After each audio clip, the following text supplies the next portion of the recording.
हाय। आज के लेक्चर के अंदर जो है हम वेरिएबल्स का कंसेप्ट को समझेंगे कि वेरिएबल्स क्या होते हैं, किस तरह बनाए जाते हैं, इनका रोल क्या है प्रोग्रामिंग के अंदर और हम इन्हें किस तरह यूज़ कर सकते हैं। पहले हम इस लाइन को जो है कमेंट करते हैं। कमेंट करने के लिए इससे पहले जो है हम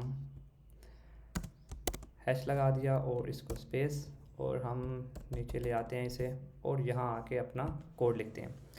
नॉर्मली हम देखा कि इनपुट फंक्शन जो है, इनपुट फंक्शन के ज़रिए हम जो है यूज़र से वैल्यू ले सकते हैं। मैं लिखता हूँ प्लीज़ एंटर यूर नेम। अब अगर हम यूज़र से वैल्यू लेते हैं, हमने जो भी वैल्यू ली, जैसे मैंने यहाँ लिख रहा अरसलान, अब वो वैल्यू ज़ाया हो गई, हमने कहीं सेव नहीं किया उसे वैल्यू को। बेसिकली हमें चाहिए ये कि यूज़र जो वैल्यू दे उसे हम सेव करें और बाद में हमें जब उसकी ज़रूरत हो तो हम उसे इस्तेमाल कर सकें, रेफ़र कर सकें कि ये वैल्यू है मुझे दें। जैसे आप मोबाइल फ़ोन के अंदर नंबर सेव करते हैं, क्या होता है कि आप नंबर के साथ नेम को सेव करते हैं ताकि अगर आपको दोबारा सेम नंबर चाहिए हो जिसे आपने कॉल करनी हो तो आप नेम को रेफ़र करेंगे। नेम को रेफ़र करने की वजह से आपका जो वो नंबर्स है वो आपके सामने विजिबल हो जाएगा और उस नंबर को आप बाद में यूज़ कर सकते हैं। सिमिलरली यहाँ हो क्या रहा है कि जब आप इनपुट करते हैं तो यूज़र से वैल्यू ली जाती है, उस वैल्यू को लेकर मेमोरी में कहीं रख दिया जाता है। तो जब मेमोरी में रख दिया, आपको दोबारा ज़रूरत है, आपको तो नहीं पता वो मेमोरी में कहाँ पड़ी हुई है, तो आपको उसको कहीं ना कहीं सेव करने के लिए जो है वेरिएबल्स को यूज़ करना पड़ेगा। वेरिएबल्स क्या होते हैं? बेसिकली वेरिएबल्स नाम होते हैं एक किस्म का, कि जब आपने कोई वैल्यू ली उस नाम के साथ आपने उसे अटैच कर दिया, बाद में आप जब भी वो वैल्यू चाहिए होगी आप नाम बताएंगे, वो वैल्यू आ जाएगी। सिंपल। अब यहाँ क्या है, मैं लिखता हूँ यूज़र जो वैल्यू दे रहा है, मैं कहता हूँ इसे name is equal to input. इसका ये जो मैथ का इक्वल नहीं है, ये जो इक्वल है प्रोग्रामिंग में, इस इक्वल को कहा जाता है असाइनमेंट ऑपरेटर, कि ये जो वैल्यू जहाँ से यूज़र वैल्यू देगा वो वैल्यू इसके अंदर आ जाएगी। हम इसको थोड़ा सा बाद में समझते हैं। ये मैंने कमेंट की है, ये कमांड के ज़रिए मैंने कमेंट किया है। इसकी कमांड होती है कंट्रोल प्लस फॉरवर्ड स्लैश, ये वाली। अगर आप विंडोज़ पर हैं तो आप कंट्रोल और फॉरवर्ड स्लैश प्रेस करेंगे, ये वाली फॉरवर्ड स्लैश, तो आपका कमेंट हो जाएगा। अगर आप मैक पर हैं तो मैक पर कमांड और ये फॉरवर्ड स्लैश प्रेस करेंगे तो लाइन आपकी कमेंट हो जाएगी, अनकमेंट भी हो जाएगी इस तरह। तो हम आते हैं वेरिएबल कंसेप्ट को थोड़ा इजी समझने के लिए। अब मैं लिखता हूँ name equal to string Arsalan. अब क्या हुआ कि मैंने कहा ये स्ट्रिंग जो है इसके अंदर रख दो, इक्वल का मतलब है रख दो। मैंने कहा ये स्ट्रिंग इसके अंदर रख दो।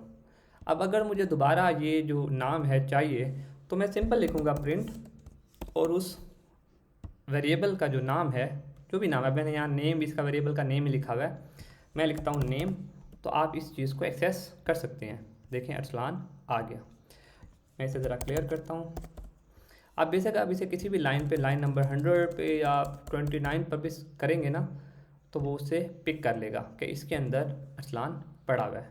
तो वेरिएबल बड़ी हैंडी होते हैं इस तरह कि अगर आपने कोई वैल्यू है वो सेव करानी है और बाद में उस वैल्यू को प्रोग्राम में या सॉफ्टवेयर में यूज़ करना है, तो आप वेरिएबल का कंसेप्ट जो है वो यूज़ कर सकते हैं। अब इन दो लाइंस को मैं रिमूव करता हूँ। अब आप देखें, अब इस चीज़ को समझें कि यूज़र जो वैल्यू देगा, प्लीज़ एंटर योर नेम, और इससे कोई ना कोई वैल्यू आएगी। अगर यूज़र ने फर्स्ट करें वैल्यू दी अरसलान, तो ये इस तरह नेक्स्ट लाइन के ऊपर इस तरह आ जाएगा। पहले यूज़र वैल्यू देगा, वो वैल्यू फिर इस तरह आ जाएगी, मतलब इस इनपुट की जगह क्या आ जाएगा, अरसलान, और वो फिर अरसलान जो है इसके अंदर नेम के अंदर चला जाएगा। तो अगर हम इसे देखना चाहें कि ये वाकई ऐसे वर्क करता है या नहीं, मैं लिखता हूँ नेम और प्रिंट करता हूँ, तो आपके सामने है name, please enter your name, और यहाँ मेरा नाम ले रहा है, मैं कह रहा हूँ अली, और वो अली जो है वो नीचे प्रिंट हो गया। ठीक है, इस तरह वेरिएबल जो है हमारे पास वर्क करते हैं। अब वेरिएबल्स के लिए हम थोड़ी सी एक प्रैक्टिस करते हैं कि अगर हमने वेरिएबल सेव करने हो तो वेरिएबल में ना नॉर्मली आप लाजमी नहीं है कि आप वेरिएबल्स के अंदर सिर्फ जो है आप सेव कर सकें स्ट्रिंग। आप वेरिएबल्स के अंदर दूसरी वैल्यूज़ भी सेव कर सकते हैं। नॉर्मली हम स्ट्रिंग की बात करते आए हैं और नेक्स्ट भी हम थोड़ा सा स्ट्रिंग के ऊपर जाएंगे, लेकिन आप स्ट्रिंग के अंदर कोई और चीज़ें भी लेके आ सकते हैं। आप इसके अंदर कोई और नंबर भी सेव कर सकते हैं। जैसे मैं यहाँ लिखूँ एज में इक्वल टू 12 लिख देता हूँ, तो अब एज के अंदर क्या हो गया, 12 चला गया, वैल्यू चली गई। अब बाद में अगर मैं इसे प्रिंट करना चाहूँ, प्रिंट एज, तो हमारे पास क्या हो जाएगा, वो एज प्रिंट होकर आ जाएगी।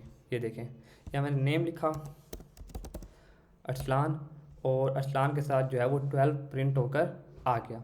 अब हमने एक थोड़ा सा प्रोग्राम, मैं आपको असाइनमेंट देता हूँ और नेक्स्ट लेक्चर के अंदर जो है मैं इसका सोल्यूशन आपको बताऊँगा।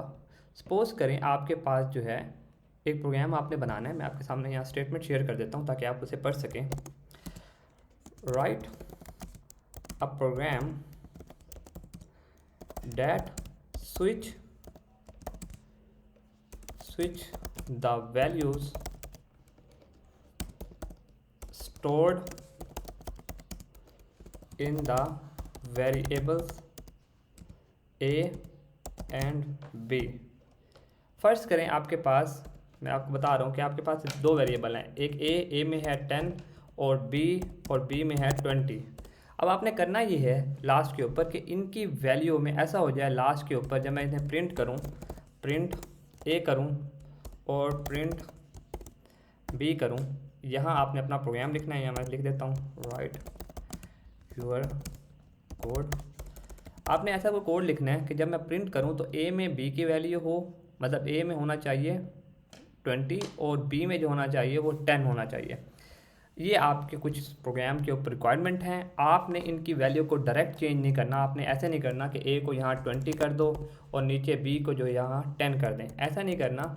आपने यहाँ कोड को ऐसा इस तरह यूज़ करना है कि कोड इनकी वैल्यू को स्वैप कर दे और उन वैल्यूज़ को बाद में हम चाहें तो इस्तेमाल कर सकें। मिलते हैं नेक्स्ट लेक्चर के अंदर।